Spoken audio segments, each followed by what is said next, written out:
काल माझेच एक रिलेटिव्ह आहेत, तर त्यांच्या मुलीने मला कॉल केला. तर तिने ना मास कम्युनिकेशन केलं आहे, म्हणजे त्याच्यामध्ये तिने मास्टर्स केलं आहे. तर ती 2 वर्षापासून ना एका छोट्याशा न्यूज चॅनलमध्ये काम करते आणि ती म्हणत होती की अरे दादा, मला पण या सोशल मीडियाच्या फील्डमध्ये यायचं होतं आणि तर त्याच्यासाठी तुम्हाला गायडन्स करशील का.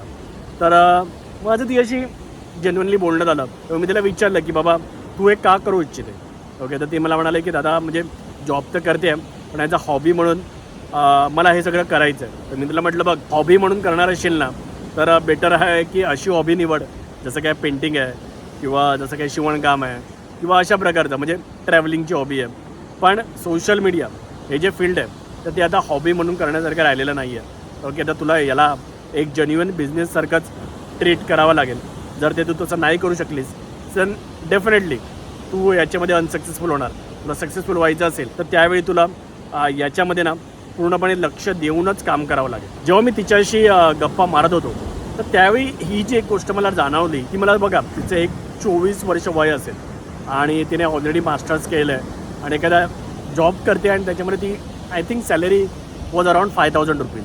ओके, तर मग एवढ्या लो पेमध्ये ती काम करते आणि मास्टर्स केलेली मुलगी आहे. आणि त्यावेळी मला जेन्युइनली झालं. मी तिला विचारलं की अरे बघ, तुला सोशल मीडियामध्ये यायचं आहे तर मग तुला काय वाटतं लोक सोशल मीडियामधून पैसे कसे कमवतात.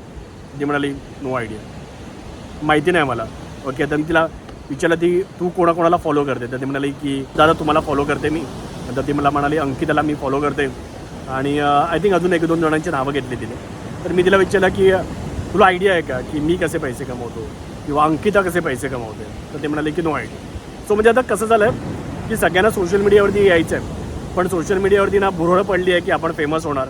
ओके, आणि फेमस होण्यासाठी बऱ्याच जणांना सोशल मीडियावरती यायचं आहे. बघा, सोशल मीडियावरती येण्याच्या आधी मी मीडियामध्येच होतो. ओके, मी टी व्ही इंडस्ट्रीमध्ये मोठ्या प्रमाणात काम केलं आहे 7-8 वर्षामध्ये. आणि याच्यामध्ये ना मी फेम खूप जोडून बघितलेली आहे. बऱ्याचशा लोकांना असं वाटतं म्हणजे स्पेशली ॲक्टर्स की अरे यार आज माझी चलती आहे, आज माझा 30,000 रुपये पर डे आहे, 50,000 रुपये पर डे आहे. But then over the period of time fame राहत नाही, ऑपॉर्च्युनिटीज मिळत नाहीत आणि मग अशी लोकं पडद्याच्या आड निघून जातात. आणि मग त्यांचं काय होतं मला पण नाही माहिती जेन्युइनली. म्हणजे ते खूप डिफिकल्ट काळामध्ये जात असतील असं मला वाटतं. बट देन हे सगळं असं होत असतं. त्याच्यामुळे जर तुम्ही सोशल मीडियावरती जर तुम्ही फेमसाठी येत आहे तर प्लीज येऊ नका. माझं जर तुमच्यासाठी एवढंच म्हणणं राहील.